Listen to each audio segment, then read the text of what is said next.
G20 summit in Toronto next week, right? The leading economic powers of the world and the expanded group. There will be a commentary by me on Russia Today that will be posted by the time you hear this broadcast. We know that Obama's going in there with an agenda. He wants to not to discuss the German anti-speculation measures. Obama urges Europe not to drop stimulus measures yet.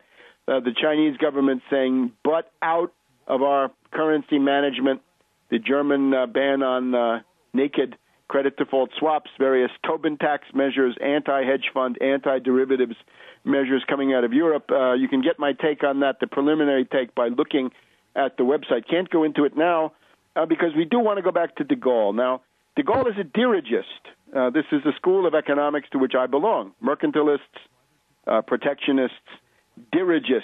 And dirigism is the most successful economic school. This is not the free market, not the Austrian school, the Chicago school. It's not Marxism either. Quite distinct. It's based on the American system of Henry Clay, and it's also based on the German historical school of political economy founded by Friedrich List. And this is the tradition of de Gaulle. There's also an indigenous French school going back to Jean-Baptiste Colbert, Colbert, the real one, who was a big influence on Alexander Hamilton and therefore on the United States. Now, dirigism. Let's hear from de Gaulle on this 70th anniversary of his courageous anti-fascist, anti-Nazi stand, because that's another important plus, to put it mildly. De Gaulle says, how do you organize the economy of France? For us, and I'm quoting now, the task of the state was not to force the nation under a yoke, but to guide its progress. However, though freedom remained an essential lever in economic action, this action was nonetheless collective. It directly controlled the nation's destiny, and it continually involved social relations. It thus required an impetus, a harmonizing influence, a set of rules which could only emanate from the state.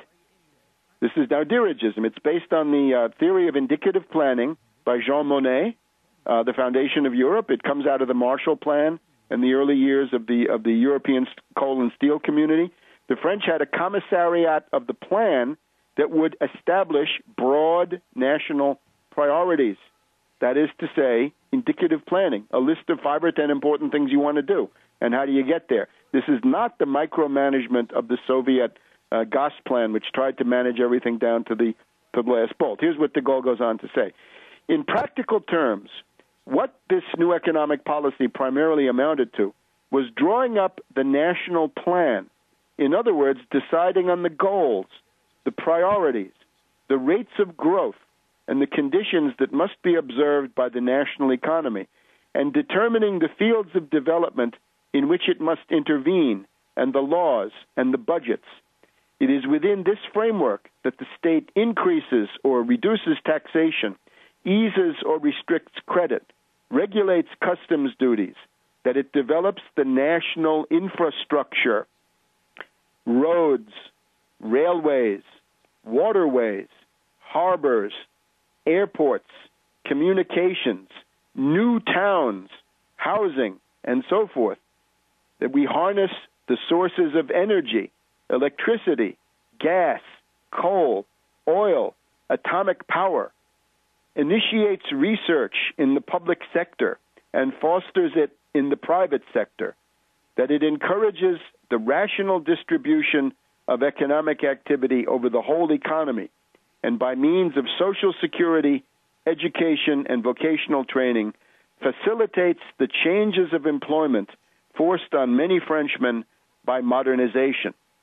In order that our country's structures should be remolded and its appearances rejuvenated, my government, fortified by that newfound stability of the state, was to engage in manifold and vigorous interventions. Now, that's de Gaulle writing in his memoirs, Memoirs of Hope, which is it's the renewal is he's a multi-volume group of memoirs. This is his description of the economic guidelines of what he did in France after 1957-58. And again, the fruits of that are visible to anybody. You go to Paris, they have the best municipal transportation of any large city in the Western world. They've got the fastest TGV, the best fast train network. They've got the highest proportion of their electricity coming from nuclear energy of any of the European countries. Indeed, they're practically carrying the rest of continental Europe with their nuclear energy production. Why is it that they can be competitive with the Airbus, which is basically a French-centered operation? It's the Dassault Sud Aviation. All of this promoted by de Gaulle's dirigism. This is the story of economic success. This is the way you get things done. And as you can see, this is not about monetarism. He doesn't talk about money supply. He's not focused on cash flow and all this stuff.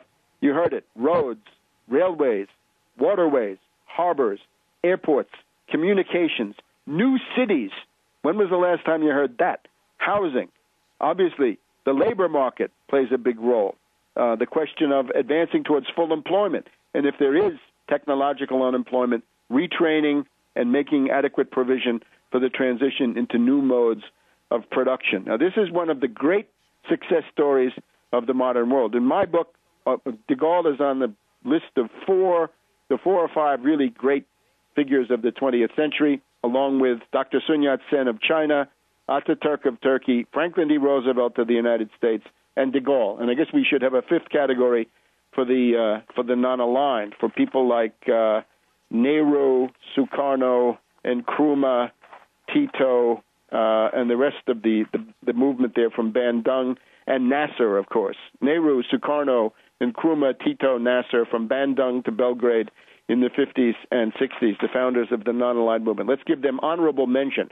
But other than that, it's Sun Yat-sen, Ataturk, Franklin D. Roosevelt, and de Gaulle, the nation builders, the people who have created nations and national economies. Right? This is what they were concerned about.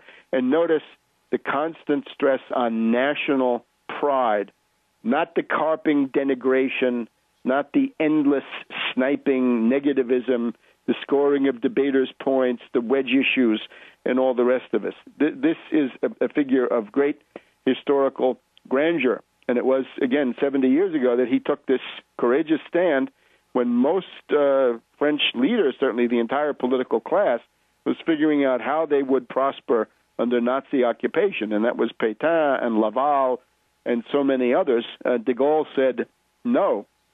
And his demand for national independence extended into the 1950s, into the 1960s, all the way until the destabilization of him by the CIA using narcotics and many other tools, playing the Vietnam War and profiting from mistakes that he made out of excessive, really loyalty to the U.S. within the alliance. He was then ousted in 1970, but he still had time to go through his memoirs. Now, this is therefore dirigism, and this is, again, it's not the free market lunacy. It is not the suffocating, stifling economic dictatorship of the Gosplan. It is indicative planning. It is not prescriptive planning. It doesn't tell you where every bolt is going to be at every step in the production process, but it says what are the main tasks and how do we do them. This is what has been done in Japan under the Ministry of International Trade and Industry. You can see the book by Chalmers Johnson on the Japanese MITI. I would also add the Taiwan experience under Chiang Kai-shek and the Republic of China. This gets its own special category. President Chiang Ching-kuo responding to the oil crisis with a program of national priorities, and so forth. And this is far better than the state-dominated command economies. They cannot compete with this. And, of course, it's far better than the absolute lunacy, and this is the worst, of course, is the IMF monetarist orgy of Jeffrey Sachs, the shock therapists, and the rest. So that's the historical track record. So de Gaulle, great man, great anti-fascist, great anti-Nazi, great economist, and that's what we need today. De Gaulle, the economist. So salute to de Gaulle on the 70th anniversary of the 18th of June, 1940. And we'll see you next week on World Crisis Radio. Keep up with Tarpley.net for the word on the G20 summit coming next week.